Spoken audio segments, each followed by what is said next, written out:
Hey VC, how's it going? Right, okay, this is a car boot sale video. It's that time of year, we come to the end of the summer, so car boot sales are sort of winding up. But it's been a good summer. I've been out every weekend, every Saturday and Sunday looking for records in a field at 5, half 5, you know, in the dark, whatever. Come rain or come shine, looking for records. And most times it's a bush, you don't find much at all. There's usually more people looking for records than there are actual records. But every now and again, you find something that makes it all worthwhile, you know. So, and I know people like these videos, so I've got a handful of bits and bobs to show you, right? So first up, this was 50 pence. A guy turned up, put down a load of bags, and he had a small box of 7 inches. I asked him if I could look through his records. He goes, "Oh, I've got a few other bags here, mate." And he pulled them out, and it was like shopping bags just full of LPs. All of them Valdunica and Mrs. Mills, all the usual suspects, James Last. And in the middle of it was this lovely Derek Morgan best of on Dr. Bird from '69. There's the label there. Derek Morgan, of course, he made so much great music throughout the 1960s with the early ska records he put out. Obviously, he did quite a few duets, particularly the duets he did with as Derek and Patsy. Their big tune was Housewife's Choice, of course. But yeah, so early ska tunes, they went into rocksteady and then reggae. And this is a lovely compilation, so I was really pleased to find that. So that's cool. The same guy, I say, had loads of 7 inches, and I did buy quite a few. But this was the pick of the bunch. This is Nighttime by the Strangeloves. I didn't know the tune, but obviously I knew their song I Want Candy, which is on the Nuggets compilation. So I figured it would be, you know, cycle, garage rock, which is exactly what it is, garage rock. Great 45, probably the most sort of sought after record that I bought for a little while. They're very nice and certainly nice for 50p. I say the A side is garage rock. The B side is more of a ballad. That's Rhythm of Love, but a great double-sided, so that was very cool. I got this from a house clearance guy. So yeah, just a small box of records. And this is the New York Dolls with Jet Boy. Great 45. Worth a bit more than I expected, actually, but I'll be keeping that because I say, great tune. Is that from their debut? I think it is, yeah. Very cool. Another 50 pence find. This is a one-sided promo. Billy Fury, You Don't Know. I don't think this came out in the UK as a 45. I think it came out in New Zealand, albeit this promo is made in England, so I don't know what happened there, but can't find out too much about it. But yeah, very cool. Great tune as well. I like this. I like a lot of the Billy Fury stuff from the very early 60s. Just good pop music, and that's a lovely vocal on that, so that's cool. And finally, one of the 50p find. I'll come on some more albums in a moment. This is another 45. Billy Stewart with the track Summertime. Obviously, the old Gershwin tune from Porgy and Bess. I heard this for the first time earlier in the year.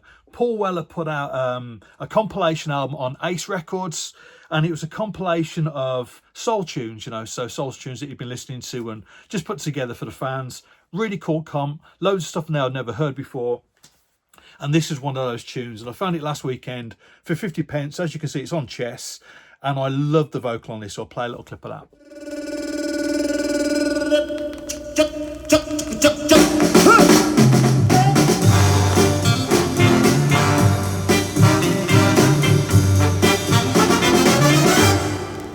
Summertime, and the living is easy. Fish are jumping, don't you know, my darling? I said it right now, and the cotton is high. Like your love is rich, kind of rich, yeah. And your mom is good looking, yeah. So hush, little baby, don't you cry. One of these mornings come, you're gonna rise up singing. Right then, so about, I don't know, a month, 6 weeks ago, I was at a car boot sale on a Saturday morning, and a car rolls up, lady jumps out and pulls out a big box of LPs, everything for £2. Now, a guy got in there before me, but actually two guys got in there before me. The first guy pulled out loads of Smiths albums, original Smiths records, and 12s, all £2 each. Then the next guy was in there, and he just bought pop stuff like Thriller, whatever. I'm thinking there can't be much in there, but there's loads of indie stuff. So I bought 15 or 16 LPs at £2 each. So stuff like this. This is The Cure with Disintegration, 1989, original UK copy. Now, this is pretty much where I came in, into listen to the bands. You think about all those wonderful Tim Pope videos around that sort of period, stuff like Lullaby, great tunes, great videos. And I think like most people, I was totally suckered in. Yeah, great record. And I really like the album that followed it up as well. The remix album, Mixed Up, those two records I played to death at the time. So nice to find the original copy of that. Another Cure record, 1984, The Head on the Door. Now, in the early 90s, I was a teenager. I didn't have any money. So I got a job at our local library. And the reason why I did that was because if you worked at the library, you could borrow records, CDs, cassettes for free. You didn't have to pay a lending fee. And obviously I just borrowed as much as I could and just taped everything. And this is one of those albums that I taped and then subsequently played the tape to death, So never had a physical copy before. So that's very cool for a couple of quid. So there's quite a bit of indie stuff in there, stuff like Echo and the Bunnymen, those sort of mid-80s albums by The Cult, obviously a bit heavier, but I've already got those, but very cool. C86, this is a compilation put out by The Enemy Music Paper in, 1986. An incredibly famous record now, sort of an era, a scene-defining compilation. So what you would do, you'd buy the Enemy at the time, you'd cut out a slip, and you'd send off your postal order or your check to get a copy of this album on cassette. Now, after the event, Rough Trade put the compilation album out on vinyl. That's what this is. And on here, you've got 22 tracks with artists such as Primal Scream. It opens with their track Velocity Girl, which is an incredible tune. Stuff like the Mighty Lemon Drops, the Soup Dragons, Age of Chance, the Pastels, McCarthy, The Wedding Present. It's very much that sort of jangle indie pop from that sort of period. Yeah, great stuff. Never had that before, so really pleased to get that. And I've got quite a lot of stuff by The Fall from the 1980s. And albeit this isn't a full record, Mark Riley, this is Mark Riley and the Creepers.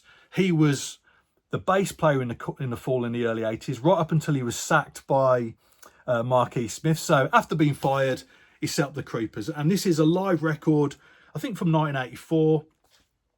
Yeah, warts and all, live in Amsterdam. I think it's just recorded straight into the desk onto cassette.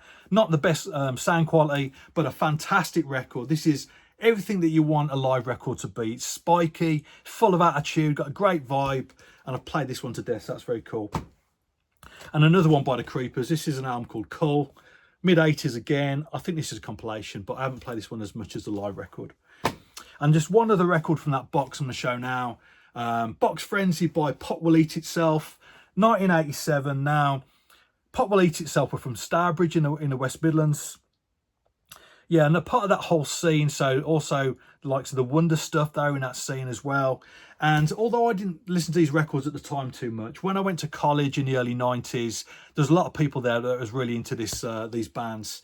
And I got into it more. I don't know much of their stuff. And listen to this now, it really reminded me of stuff like the Beastie Boys' first album, License to Ill, or the records that Big Audio Dynamite put out around that sort of period, with all the samples, building up songs from, with quirky samples. And that's pretty much what they're doing here. If you don't know the band, you probably do know one of the members, Clint Mansell, who's gone on to be an incredibly famous film composer.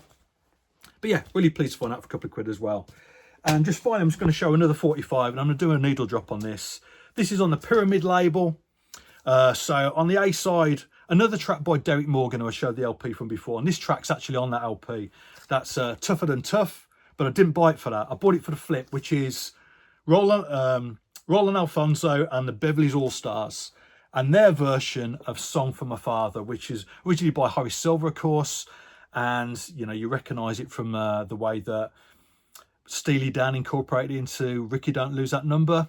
So yeah, I'll play a little clip of that, but this sounds fantastic.